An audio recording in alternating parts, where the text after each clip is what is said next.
Lucas capítulo 5, versículos 33 hasta el versículo 5 del capítulo 6. La palabra de Dios dice: Entonces ellos le dijeron: ¿por qué los discípulos de Juan ayunan muchas veces y hacen oraciones, y asimismo los de los fariseos, pero los tuyos comen y beben? Él les dijo: ¿podéis acaso hacer que los que están de bodas ayunen, entre tanto que el esposo está con ellos? Mas vendrán días cuando el esposo les será quitado. Entonces en aquellos días ayunarán. Les dijo también una parábola: nadie corta un pedazo de un vestido nuevo y lo pone en un vestido viejo, pues si lo hace, no solamente rompe el nuevo, sino que el remiendo sacado de él no armoniza con el viejo. Y nadie echa vino nuevo en odres viejos. De otra manera, el vino nuevo romperá los odres y se derramará, y los odres se perderán. Mas el vino nuevo en odres nuevos se ha de echar, y lo uno y lo otro se conserva. Y ninguno que beba del añejo quiere luego el nuevo, porque dice: el añejo es mejor. Aconteció en un día de reposo que, pasando Jesús por los sembrados, sus discípulos arrancaban espigas y comían, restregándolas con las manos. Y algunos de los fariseos le dijeron: ¿por qué hacéis lo que no es lícito hacer en los días de reposo? Respondiendo Jesús le dijo: ¿ni aún esto habéis leído, lo que hizo David cuando tuvo hambre él y los que con él estaban? No, cómo entró en la casa de Dios y tomó los panes de la proposición, de los cuales no es lícito comer sino solo a los sacerdotes, y comió y dio también a los que estaban con él. Y les decía: el Hijo del Hombre es Señor aún del día de reposo. Oremos. Amado Dios, Creador del cielo y la tierra, oh Dios, tú que sostienes con el poder de tu palabra, ahora queremos pedir que esa sustancia de tu palabra pueda ser nuestro alimento, por tu Espíritu, por tu inspiración que nos has dado en tu palabra.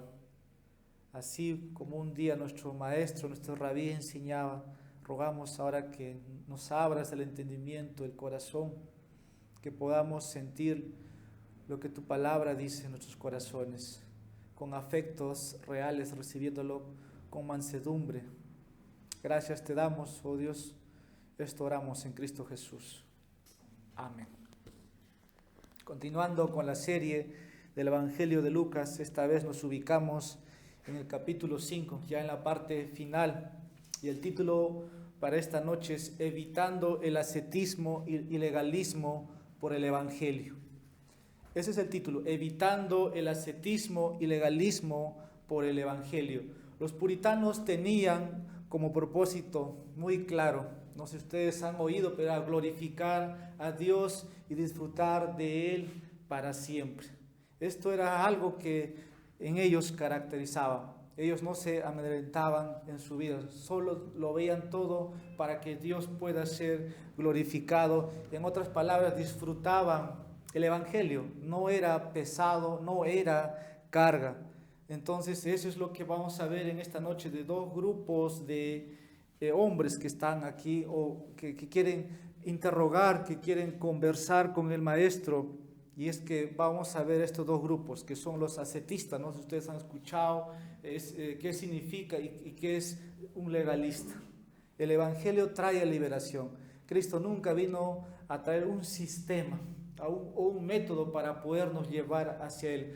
Jesús solamente dijo que era el camino, la verdad y la vida. Y esto lo que estoy diciendo del ascetismo y legalismo es en oposición al Evangelio.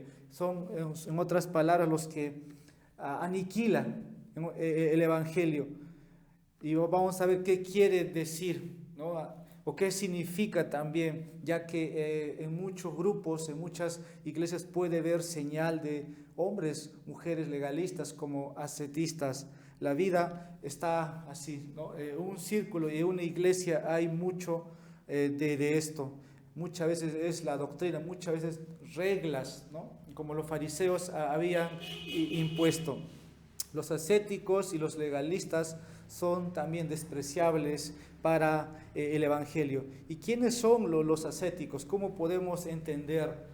Y creo que voy a poder en esta noche un poco a través, ¿no?, de estos textos que se ha leído. Y vamos a ir al versículo 33. Ahí ustedes tienen la narración. Dice, entonces ellos le dijeron, ¿por qué los discípulos de Juan ayunan muchas veces y hacen, dice, oraciones, y asimismo los de los fariseos, pero los tuyos comen y beben? Ahí está ciertos grupos de los discípulos de Juan y también un grupo de los fariseos, ¿no? Estos hombres habían puesto reglas, ¿no? Dice que ayunaban incluso 2 veces a la semana. La ley decía que en el Antiguo Testamento tenía que ayunar 1 vez al año y era en el día de la expiación, y estos se jactaban de eso, ¿no? Los discípulos de Juan también tenían esa práctica de ayunar, pero los discípulos aquí de Jesús, ¿no? Por lo contrario, están comiendo, están viviendo al lado del Maestro. Es lo que dice el versículo 34. Jesús les dijo, dice, ¿podéis acaso hacer los que están de boda ayunen? Y entre tanto que el esposo está con ellos. Jesús va a empezar aquí a anunciar algo, ¿no? Que el reino de Dios que está viniendo es como el esposo estuviera con la esposa. Y versículo 35 dice, más vendrán días cuando más vendrán días cuando el esposo les será quitado. Jesús estaba aquí ya pronunciando su muerte. Un día sería muerto, un día no estaría. Entonces esos días tendrían que ser días de ayuno. Y en esta noche la enseñanza va en relación a esto, ¿no? Entender más de lo que es el ayuno, como también el día de reposo. Es lo que finaliza el capítulo 5, da inicio al capítulo 6.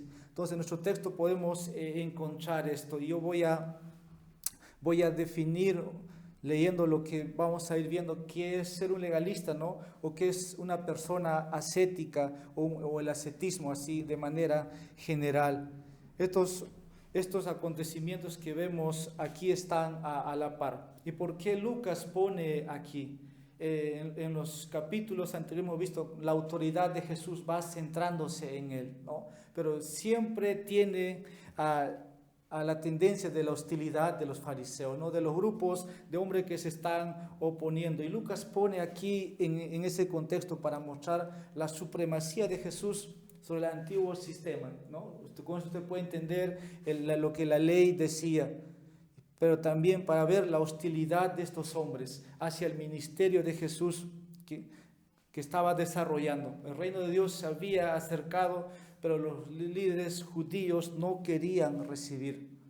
Usted ha visto en el capítulo 5, versículo 21, ¿no?, cómo se quejaron cuando Jesús ahí levanta, ¿no?, a un paralítico. Él dice, tus pecados son perdonados, y no fue bien recibido.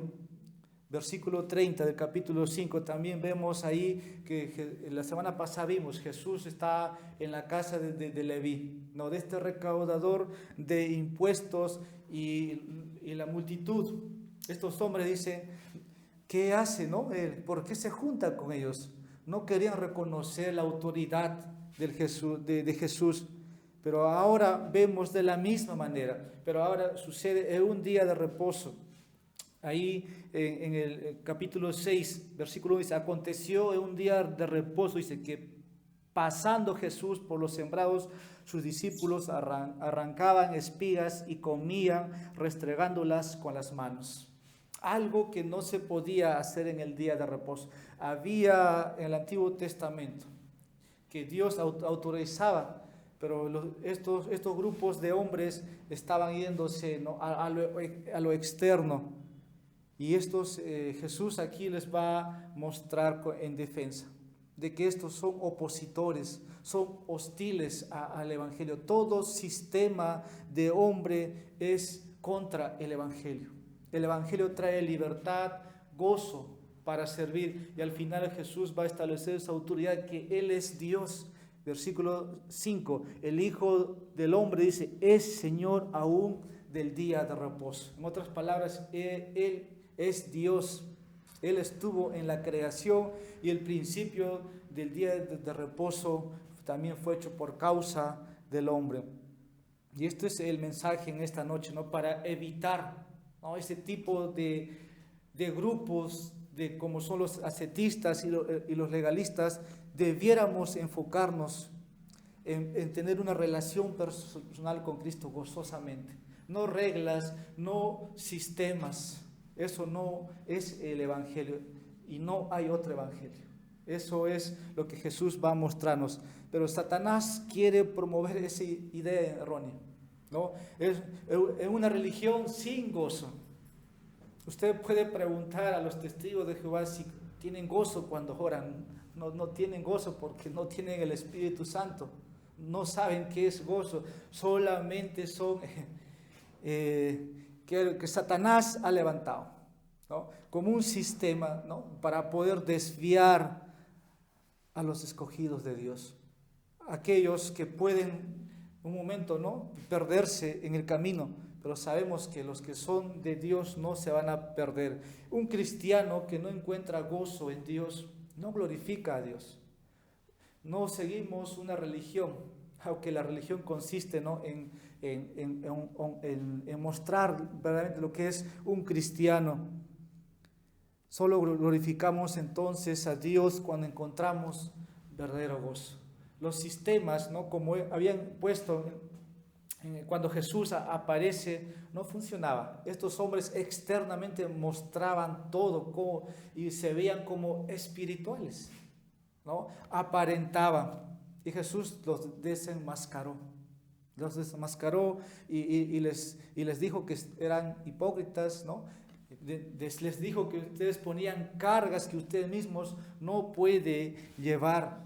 El Evangelio en sí es una vida que es sencillo, ¿no? Porque que el Señor siempre nos va a ayudar y nos dice, sus mandamientos no son gravosos.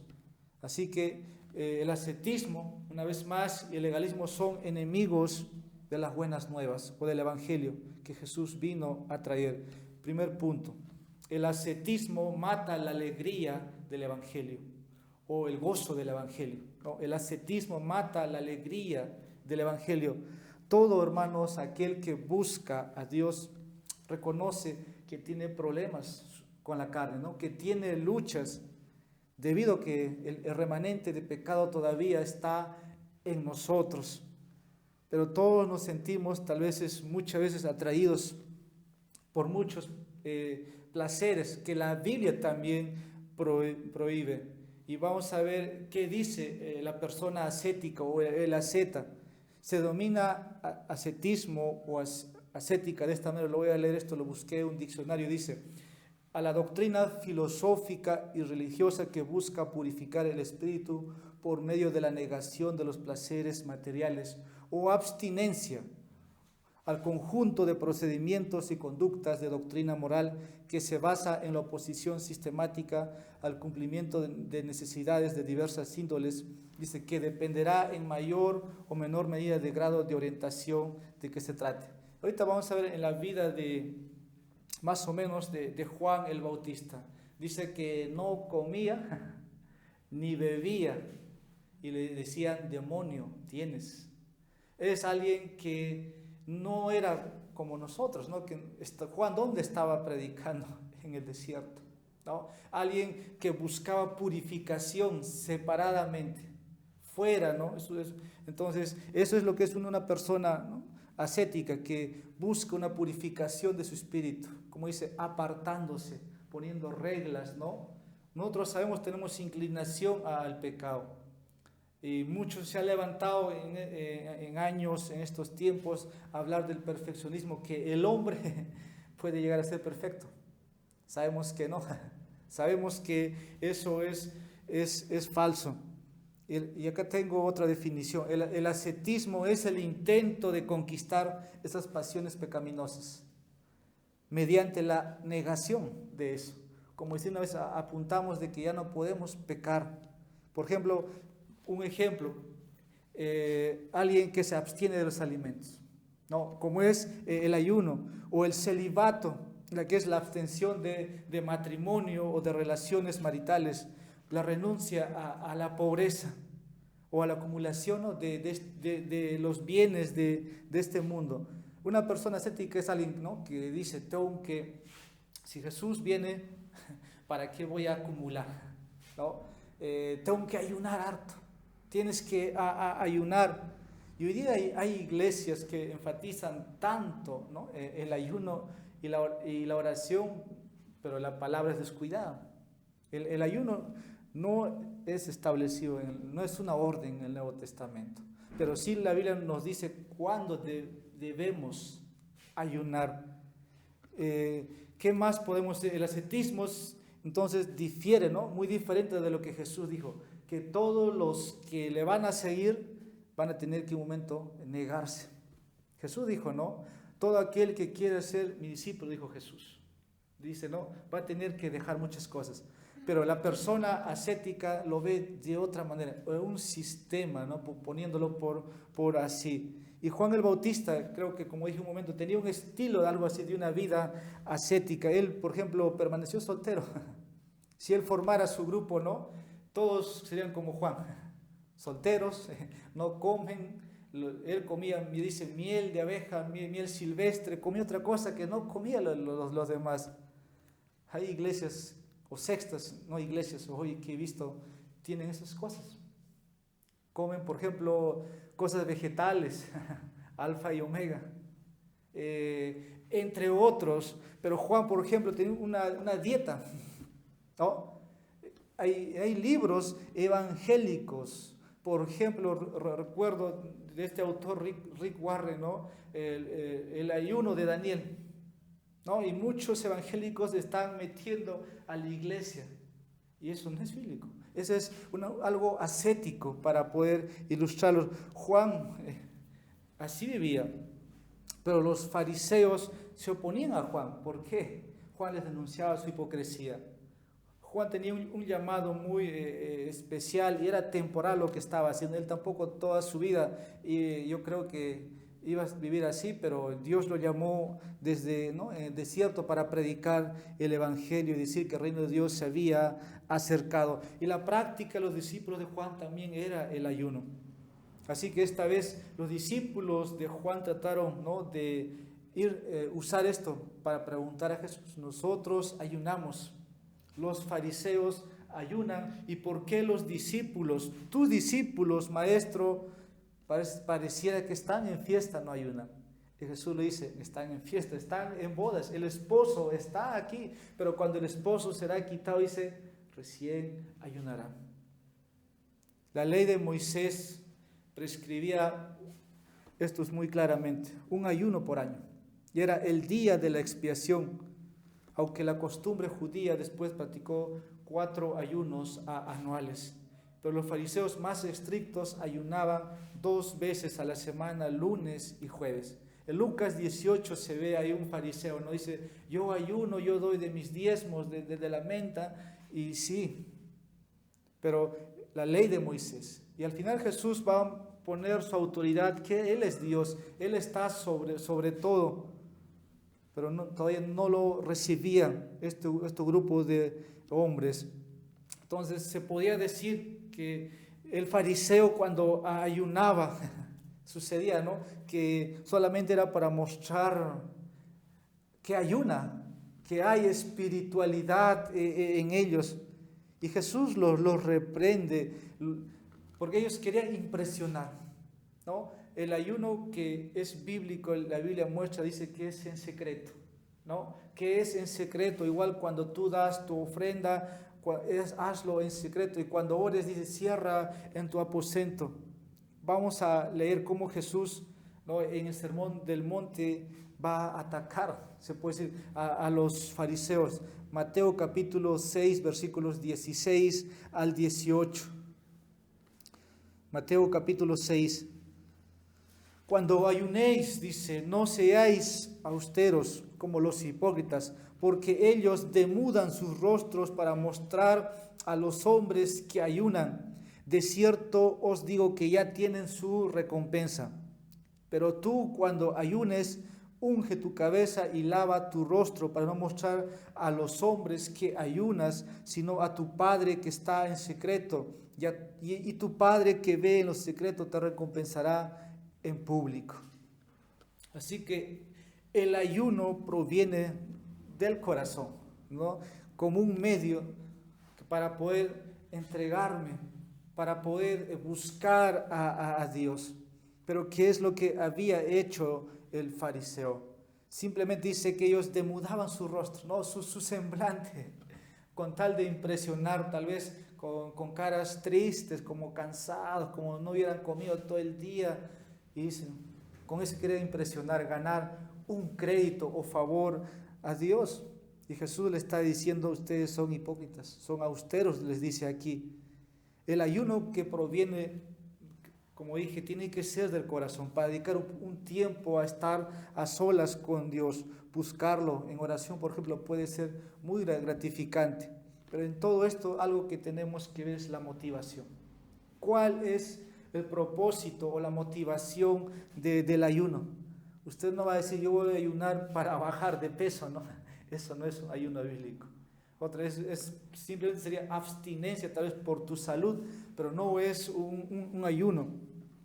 Juan el Bautista y sus discípulos, sin duda, como hemos visto aquí, ayunaban, pero tenían los motivos apropiados, a diferencia de los fariseos y sus discípulos, como también acá de Jesús, no lo hacían. Entonces hay que ver la motivación, ¿no? Hay que ver la motivación. Nuestro texto aquí vemos Jesús interactuando con los discípulos de Juan, con los fariseos, pero él defiende a sus discípulos. Eso es lo sorprendente, ¿no? Y les pregunta ahí, como algo, se lee ahí como una pregunta retórica, ¿no? Versículo 34, y él les dijo, ¿podéis acaso hacer que los que están de bodas ayunen, entre tanto que el esposo está con ellos? Es como, no, es imposible.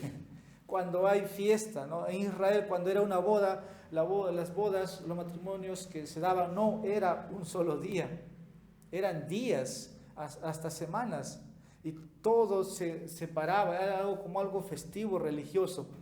Y Jesús está diciéndoles, y los demás los están escuchando, y los defiende a sus discípulos, y la respuesta simplemente aquí ellos es no. Cuando hay boda es imposible. Te vas a alegrar, ¿no? Si eres el amigo del novio o la amiga de la novia, te alegras con ellos. No te puedes abstener de los alimentos, sabes que hay alimento. En ese contexto habría que ver, ¿no?, cómo era una boda judía para poder comprender, porque los judíos, ellos entendían cómo era una boda, a diferencia de en estos tiempos, ¿no? Es un poco diferente en otro contexto. Y Lucas aquí pone esta parte. Así que dice, pero un momento, ahí nuestro texto va a decir a sus discípulos, Jesús va a dar acá 3 ejemplos, ¿no? Primero es esto, el versículo 36, dice una parábola, para enseñarles, ¿no? Parábola, Jesús era muy ilustrativo, y vamos a leer versículos 36 al 39, ahí va a mostrarles, dice, nadie corta, dice, un pedazo de un vestido nuevo, usted léalo, y lo pone en un vestido viejo, pues si lo hace, no solamente rompe el nuevo, sino que el remiendo sacado de él armoniza, dice, con el viejo. Y usted podemos ir leyendo y avanzando. Con estas ilustraciones Jesús estaba ofreciendo algo nuevo y distinto al sistema o lo que la ley era. Algo nuevo estaba ofreciéndoles. Como Mesías, Él estaba anunciando, hay un nuevo día, hay un cambio, pero como ya estos hombres querían mantener todavía la tradición o el sistema, querían continuar con lo que estaban haciendo, no querían aceptar, ¿no?, Ahora, ¿cómo iba a ser con la venida del Mesías que estaba cumpliendo, que estaba ahí? Ni siquiera estaba entrando en transición. Se les va a mantener, por eso Jesús va a decir, ¿no? En el pasaje, nadie corta, dice, un pedazo de un vestido nuevo y lo pone de un vestido viejo.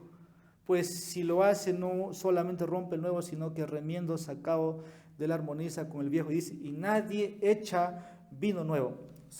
Es un lenguaje, ¿no?, que usted lo puede entender, ¿no? En Israel es sencillo. Siempre, por ejemplo, se hablaba del vino, del odre, y creo que tampoco, ¿no? Si hablamos de telas o de un vestido, no podemos un vestido nuevo, vamos a remallarle o añadirle algo usado. Entonces Jesús está hablando aquí con mucha sabiduría y que el judío estaba muy familiarizado con lo que Jesús está ilustrando. El judaísmo había sobrecargado muchas cargas, muchas tradiciones sobre los hombres. Y Jesús está aquí frente a ellos y tuvo que ofrecerle, por decir, un nuevo vino, que era el Evangelio, el gozo del Evangelio, ¿no? La alegría que tendría las buenas noticias. Pero también el versículo 39 está ilustrando, y ninguno dice que beba del añejo, quiere luego el nuevo, porque dice el añejo es mejor. Aquí una advertencia, ¿no? La persona que está acostumbrado, por ejemplo, al vino viejo, dice acá, no desearía lo nuevo, porque está acostumbrado. Se contentará siempre con lo que tiene. Los fariseos, se resistían aquí al ministerio de Jesús porque están arraigados todavía en sus tradiciones. Ese es el punto o la enseñanza aquí. No es que lo viejo es lo mejor, sino lo nuevo es lo mejor. Hebreos es un ejemplo, ¿no? Ahora estamos en un nuevo pacto. Es nuevo y es mejor. Dice, hay un antiguo pacto que es anticuado, obsoleto, ya se cerró. Entonces el judío quería permanecer todavía en las tradiciones, ¿no? en los rituales, en las ceremonias, pero Jesús acá se está presentando, está diciendo que es lo nuevo, es lo mejor. Por eso dice el versículo 39, parecino, el añejo es mejor. Con esto podemos comprender lo que Jesús está aquí interactuando, pero el fariseo está esto de resistirse. Por eso es muy hostil contra Jesús. Los fariseos aquí todavía, yo diría, con su ascetismo, con su legalismo, ni siquiera quieren seguir la nueva forma de gozo, ¿no?, que Jesús está ofreciéndoles. Mi yugo es, dijo Jesús, ligero, ¿no? Mi carga no es pesada. Tome su cruz y sígame. Hay llamado de parte de Jesús. El punto clave aquí, hermanos, especialmente respecto al ayuno, ¿no? Después de que Jesús, por medio de esta parábola, sabiamente les enseña a ellos, y aquí un poco vamos a hablar del ayuno. Aquí Jesús está hablando de esto, ¿no? Jesús destaca o va a contrastar la antigua, ¿no?, como el Antiguo Testamento, la ley mostraba. Vamos a leer en Lucas capítulo 9, versículo 23. Lucas capítulo 9, versículo 23 dice, y decían a todos, si alguno quiere venir en pos de mí, niéguese a sí mismo, tome su cruz cada día y sígame. Jesús enseña este tipo de abnegación o negación. Eso es muy diferente a la imposición, no de los legalistas, de los ascetistas. Cargas pesadas que no se puede llevar. Todas las sectas que hay en estos tiempos son eso. Ponen cargas pesadas y sus seguidores están cargando. Por eso Jesús dijo, mi yugo es ligero. Pero sí, Jesús demanda este tipo de negación. Pero el ritual de los fariseos permanecía. Y vamos aquí al clave, lo que es el ayuno. Pregunta, ¿deben los cristianos practicar el ayuno? Aquí hay una discusión del ayuno. Entonces mi pregunta es, ¿deben los cristianos practicar el ayuno en el Nuevo Pacto, en el Nuevo Testamento? Para esto, hermanos, no hay mandamiento directo en el Nuevo Testamento, en las epístolas, pero hay ejemplos de hombres, ¿no?, que están ayunando en tiempos de crisis, por ejemplo, ¿no?, personal, en momentos especiales cuando quieren buscar al Señor o cuando necesitan guía de Dios. Es muy diferente de que los fariseos estaban poniendo 2 días, ¿no?, dos veces a la semana, 4 veces al año, cuando la ley prescribía solamente un solo ayuno en el día de la expiación. Vamos a ver, por ejemplo, en la vida de Pablo. Hechos capítulo 9, algunos pasajes para ver en qué situaciones él se debe ayunar, como dije, ¿no?, para poder buscar al Señor en tiempo de crisis o cuando se necesita, ¿no?, tomar direcciones. Dice Hechos 9, versículo 9, Pablo en su conversión, donde estuvo 3 días sin ver, ni comió, ni bebió, ¿no? Estaba después de su conversión, Pablo, asombrado de la gracia de Dios. Todavía él viendo su pasado, y aquí vemos Pablo ayunando. Usted pasa el capítulo 13, versículo 2. Ministrando estos al Señor y ayunando, dijo el Espíritu Santo: apartarme a Bernabé y a Saulo para la obra a la que los he llamado.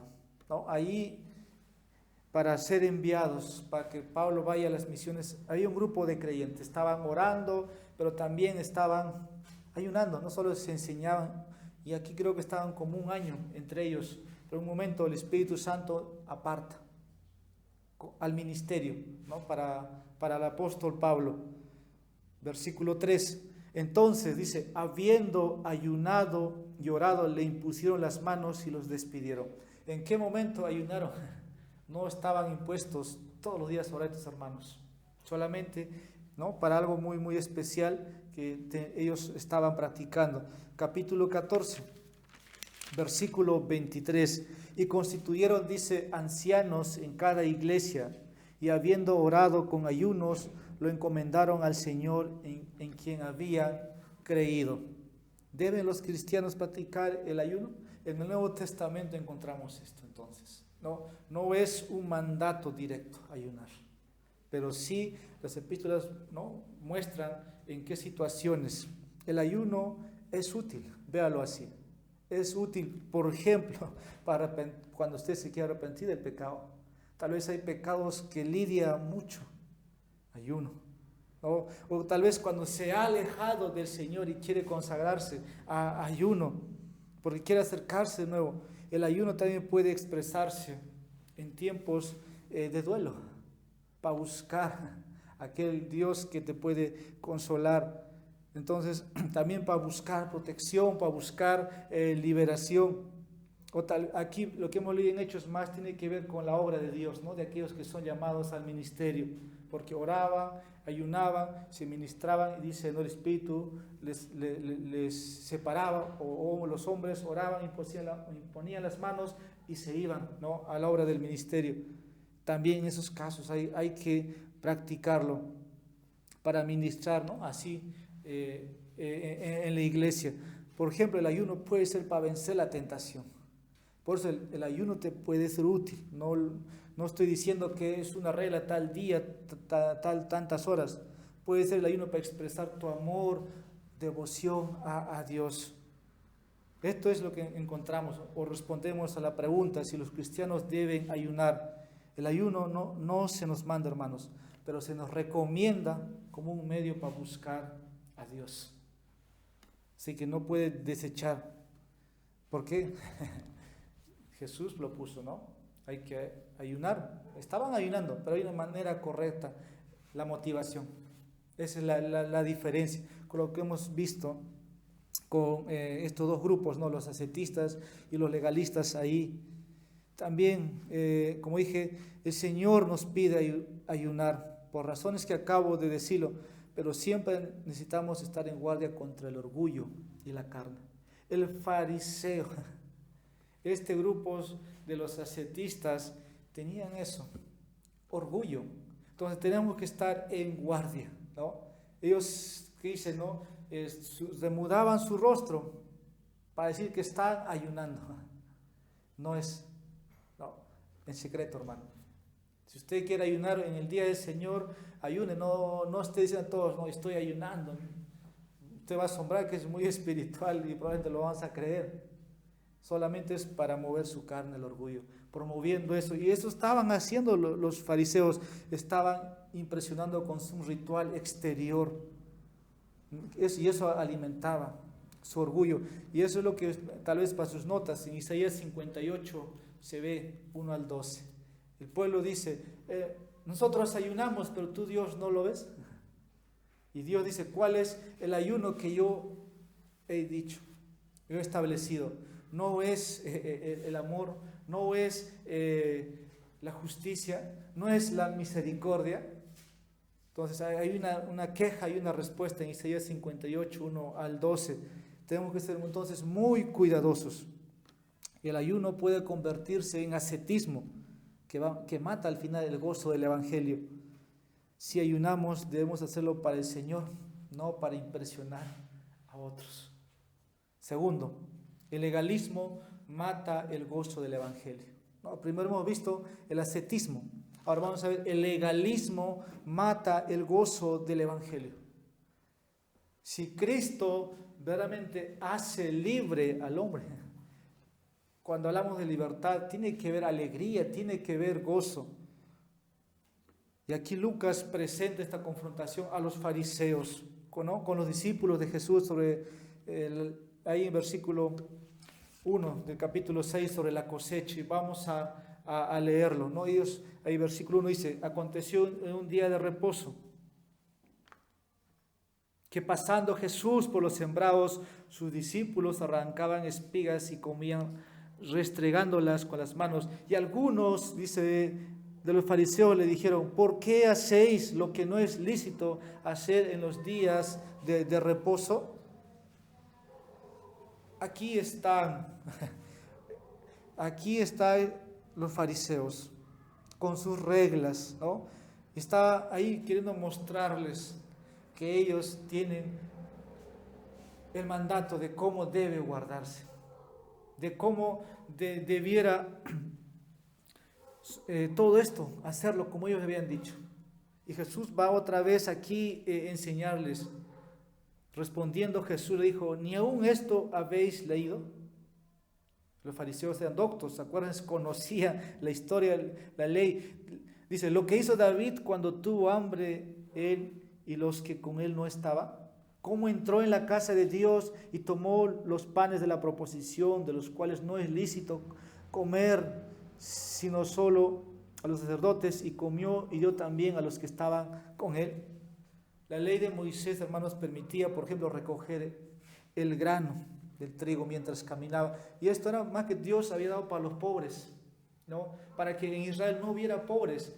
Cuando es como decir, la uva era, por ejemplo, mucho, que no había cómo uno puede cercarlo. Caminabas, ¿no?, por el camino y podías coger, y no era delito. De la misma manera encontramos con esta ilustración. Vamos a leer un pasaje, Deuteronomio capítulo 23, versículo 25. La ley de Moisés permitió recoger el grano mientras caminaba, cuando estaba cerca. Lo único que prohibía es que no puedes llevarte a tu casa. En el camino puedes comer. Eso sí decía. Dice, cuando entres en la mies de tu prójimo, podrás arrancar, dice, espigas con tu mano, mas no aplicarás hoz a la mies de tu prójimo. Y aquí la acusación o el problema que los fariseos están diciendo es como si los discípulos, aparte de que han metido la hoz, han sacado el fruto encima, se lo están comiendo, ¿no? La ley solo dice, podías pasar y coger. Es una acusación directa. Y Jesús le está diciendo, no es así. No es así. Y hay necesidades básicas. Jesús le va a decir ahí, ¿no? El versículo 3, hablando de David, ¿qué pasó en un día de reposo? Así que los discípulos aquí no estaban violando el mandamiento, no estaban violando, ¿no?, que el día de reposo. Más bien Jesús aquí está desafiando esas tradiciones o costumbres que ellos estaban imponiendo en Israel. Pero la respuesta aquí de Jesús es muy sabio, muy sabio. Como decirlo, lo nuevo ahora, ¿no?, con Jesucristo estaba. Esta narración está en 1 de Samuel capítulo 21 versículos 1 al 7, tal vez para sus notas, pero aquí vemos que él no violó, o sea, no se violó la letra de la ley. Para ser primeramente claro, aquí vemos a David y sus hombres, por ejemplo, cuando huían de Saúl, llegaron, ¿no?, aquí, a este lugar, y quienes podían comer el pan, solo los sacerdotes. Un rey no podía, menos sus soldados, pero tenían hambre y simplemente comieron, ¿no?, del pan. Levítico capítulo 24 versículo 9. Vamos a dar lectura. Levítico capítulo 24 versículo 9. Y será de Aarón y de sus hijos, los cuales lo comerán en lugar santo, porque es cosa muy santa para él, de las ofrendas encendidas a Jehová por derecho perpetuo. ¿No? Ahí está muy claramente cómo estaba prescrito. Pero Jesús aquí está mostrándoles, ¿no?, había una necesidad humana legítima. Y si no comían, probablemente hubieran muerto. Todavía estaba presente, ¿no? Pero la acusación directa que hacen los fariseos es bajo lo que ellos habían establecido. Como decir, vamos a encontrar, ¿no?, una falla a este maestro que se está levantando, a este joven predicador, vamos a encontrarle una falla, ¿no? Querían hacer tropezar, pero no sabían que él era, como el versículo final va a decir 5, ¿no?, es el Hijo del Hombre, es Señor, o sea, es Dios. Eso es lo que quiere decir aquí. Esto tal vez preguntando, ¿qué te hace pensar, no? Por ejemplo, que puedes compararte a ti mismo con David. Tal vez pensando estos hombres, Jesús hace aquí la afirmación de que Él es el Hijo del Hombre, es el Señor del sábado. Y eso vamos un poco ahora a ir a lo que es la parte final ya, ¿no?, hablando del día de reposo. Dios ha instituido el sabbat o el sábado como día de reposo. Antes de la ley, en el principio de la creación, Génesis 2, versículos 1 al 3, está allí. Entonces, quien estipuló los 10 mandamientos a través de Moisés es Dios, pero y Jesús era Dios. Entonces, aquí los discípulos, como dije al comienzo, Lucas escribe para que Jesús pueda mostrarse, ¿no? Está estableciendo su autoridad. Jesús está diciendo que, en otras palabras, es superior a Moisés, ¿no? Superior a Moisés, como en Hebreos hemos visto, ¿no? Superior a los ángeles, superior a Abraham, superior a Moisés, superior a David, sobre todo.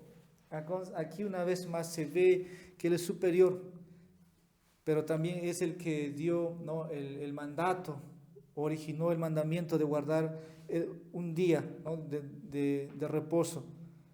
Con esto estamos llegando ya a la parte final, pero podemos ver aquí, ¿no?, Jesús desafía la manera incorrecta de los fariseos, que no era la intención, ¿no?, o el propósito por el cual el día de reposo fue hecho. Como dije, el legalismo siempre mata el gozo, ¿no? Hay libertad en Cristo. El legalismo mata las buenas nuevas que Jesús vino a darnos. Pero es un problema en estos tiempos que yo también estaba viendo, y creo que usted puede ser muchas veces, ¿no?, testigo de todo eso.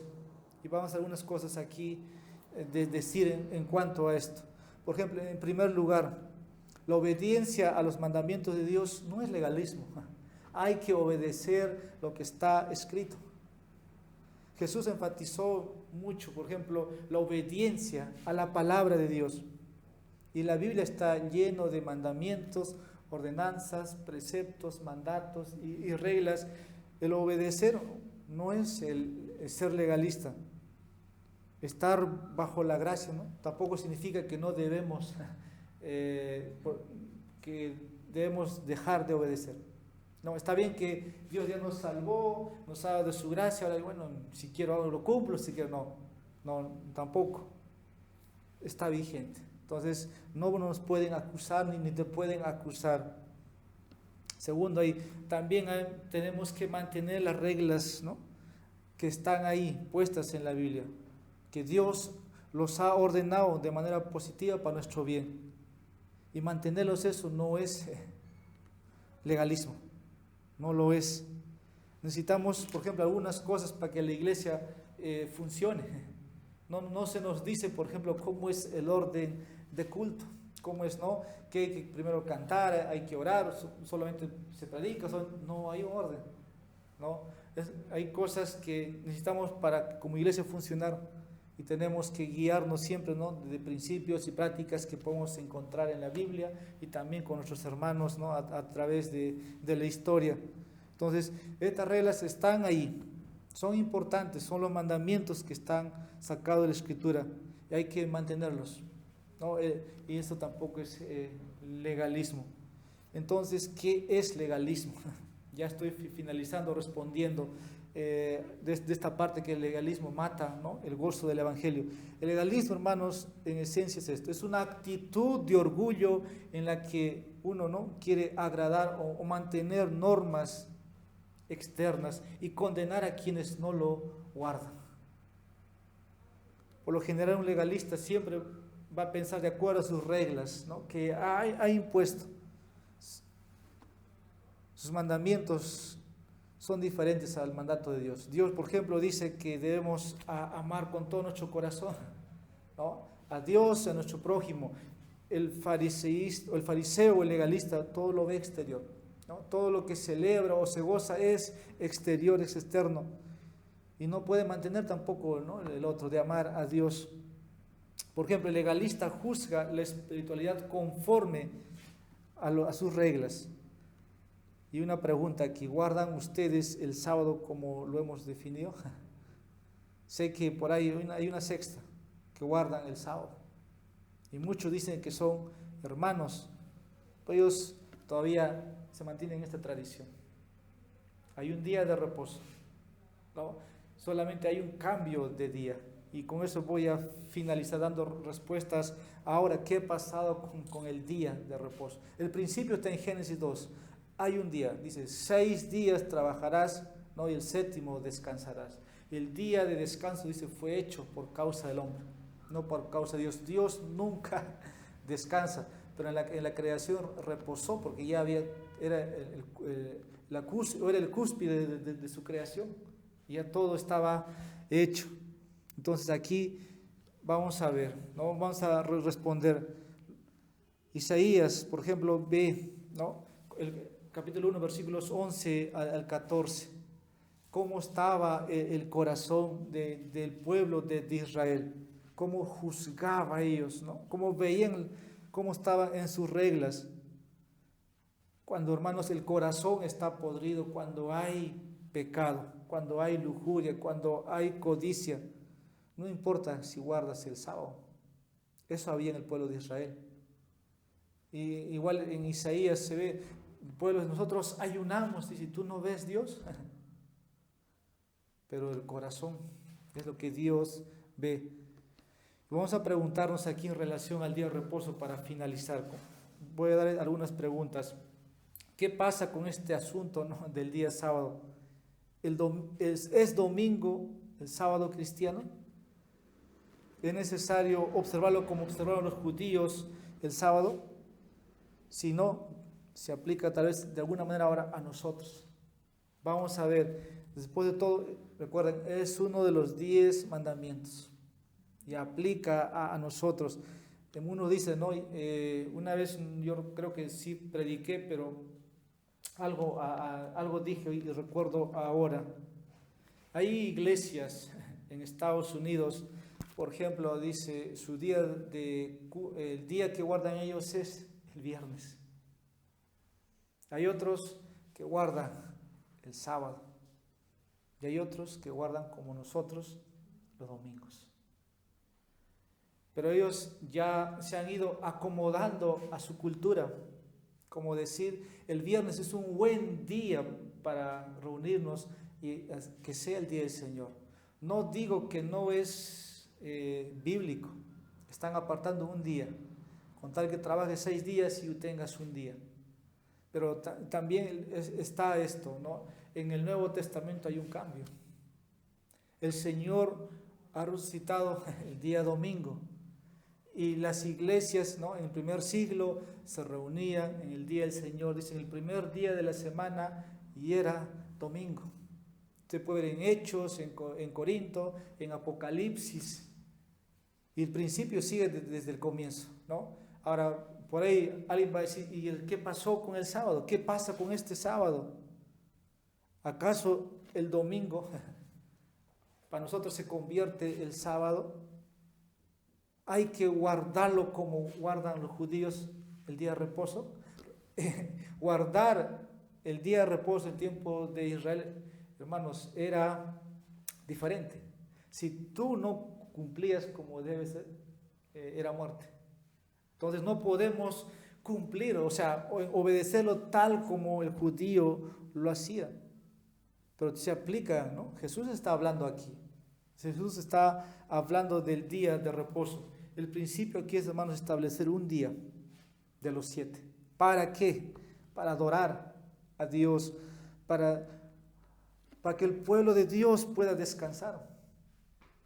El día de reposo es un regalo de Dios. Es un don de Dios a favor de la raza humana, a favor de nosotros. Incluso estaba, ¿no?, cuando el pueblo de Israel salió del desierto. ¿Qué pasa? Dios dio la orden, ¿no? Recoge el maná el sábado, ¿no? Doble porción, para que el día de reposo no salgas a recoger. Y muchos, ¿qué hacían? Recogían más de lo debido. ¿Y qué pasaba al día siguiente? Aparecía podrido. Entonces, muchos toman como enseñanza o sacar prácticas, ¿no? Por ejemplo, si tú trabajas el día domingo, el Señor te va a quitar cosas que por ahí no es, yo no puedo decir de esa manera, pero es muy claro, el sábado es hecho para el hombre. O sea, así estaba al comienzo. Ahora, ¿qué pasa con este día, el domingo? Nosotros asistimos a un servicio religioso como este. Hoy día es el día del Señor, ¿no? Y como lo han guardado nuestros hermanos en el pasado, siempre ha sido domingo. Incluso nuestra confesión de fe, ¿no?, de Londres establece muy claramente. Es día del Señor y se descansa de todas las obras. Esto es lo que deberíamos hacer. Separar, ¿no?, el día del Señor como un día especial para adorar, para descansar de nuestros deberes normales. Pero si no lo hacemos, sufriremos también por ello. Hay consecuencias. Claramente, como dije, no estamos bajo, ¿no?, las rigurosas reglas del Antiguo Testamento como el judío lo guardaba como nación. Por ejemplo, Dios exigió que si un hombre recogía leña en el día de reposo, debería ser apedreado.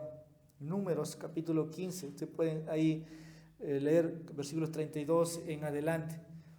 Algunos dicen que Cristo debe ser Señor de todo, pero yo creo que el mandato es esto. Dios dice que debiéramos apartar un día y es para adorar a Dios. Necesitamos de ese día cada uno de nosotros. Si nuestros cuerpos no se cansaran, no necesitamos días de reposo. Hay gente que dice todos los días son día del Señor. Yo tampoco, ¿cómo que todos los días son día del Señor? Usted no está todos los días adorando en la casa. Hay un día, es el día domingo. Y es un concepto que he visto evangélico que habla así. Yo digo, es día del Señor porque cuando tú paras de todo tu trabajo, Dios descansó de todas sus obras un día. Entonces, ese es el día del Señor, el séptimo, ¿no? O el primer día de la semana, para descansar y reflexionar sobre asuntos espirituales. Y hay una base bíblica tal vez para argumentar que ese día debe ser el domingo, ¿no? Tenemos en el Nuevo Testamento. Así que no estamos bajo la ley judía, ténganlo muy claro esto. Debemos separar un día del Señor. No lo hacemos esto para ganar favor delante de Dios, tampoco para mostrarnos que somos más espirituales o que nos enorgullecemos, ¿no?, por guardar hoy día. Los demás no guardan otro día. No lo hacemos por eso. Estamos siendo como legalistas, una vez más, ¿no?, imponiendo nuestras observancias. Pero en todo esto, amor, está el amor a Dios, el honrarlo en el día del Señor. Y mi punto final era esto, todavía me faltaba. Una relación personal con Cristo es la base para el verdadero gozo en el Evangelio, ¿no? El ascetismo no encuentras gozo, en el legalismo no encuentras gozo, pero una relación personal con Cristo es la base para el verdadero gozo que el Evangelio promete. Y Jesús aquí se refiere como aquí que es el novio. Y como dije, cuando hay usted, ¿no?, puede crearse o ver cuando hay una fiesta, una boda, como Jesús aquí está hablando, hay alegría, hay gozo. Y Jesús está tomando aquí Juan capítulo 3, rápidamente ya para poder finalizar. Juan capítulo 3, versículo 29, Jesús ahí, con respecto a lo que Juan, ¿no?, dijo, que se llenó de gozo. Juan capítulo 3, versículo 29 dice: el que tiene la esposa, dice, es el esposo, mas el amigo del esposo que está a su lado y le oye, dice, se goza grandemente a la voz del esposo. Así pues, mi gozo se ha cumplido, ¿no? Este era el gozo de Juan en relación a Jesús, como decir, Juan veía a Jesús como su esposo, ¿no? Y había gozo. Es lo que Jesús está queriendo aquí en esta analogía mostrar. Y era obvio, ¿no? Las bodas judías, como dije un momento atrás, duraban 7 días o más, y todo se paraba, ¿no? Todo se paraba. Cuando hay una boda, todos estaban invitados. Era una fiesta grande, no era pequeña. Como en estos tiempos es un día y se acabó toda la ceremonia, ¿no? Muy, muy diferente. Entonces hay momentos en que nosotros los cristianos probablemente el gozo puede perderse. A veces es por la causa del pecado, ¿no? Cuando uno se aleja, ¿qué sucede? Como dice, no tengo gozo, ¿no? Pero sabemos que el gozo de la salvación no se pierde. Nadie puede robar tu salvación que Dios te ha concedido. Pero a veces el pecado hace que nos entristezcamos, ¿no? Y el gozo se va perdiendo por la vergüenza nada más, ¿no?, de no confesarlo o no ir. Y aquí la imagen que tenemos de Cristo es como esposo. Usted puede ver eso, ¿no? Tenemos un esposo, un novio, ¿no?, en Cristo. Y su iglesia es la novia, ¿no? Entonces, yo simplemente ya para poder aplicar, ¿no?, si has perdido, por ejemplo, el gozo de tu caminar cristiano, como hemos leído Apocalipsis, tienes que volver a tu primer amor.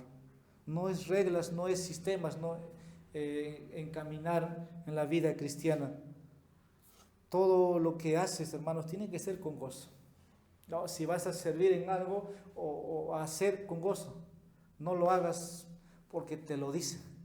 Eso no es mandato, eso es lo que hacía el fariseísmo.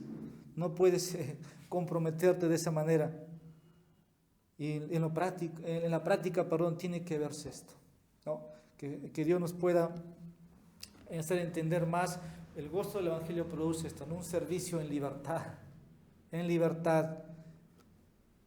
Y tal vez aquí, si tú reconoces, ¿no?, que estás bien, como hablamos de gozo, es cuando hay una relación con el Señor Jesús.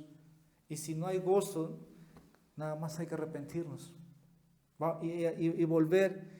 Y Dios nos restaura, que Dios nos pueda ayudar a obedecer su palabra, ¿no? No ponemos reglas a nadie, no queremos impresionar a nadie.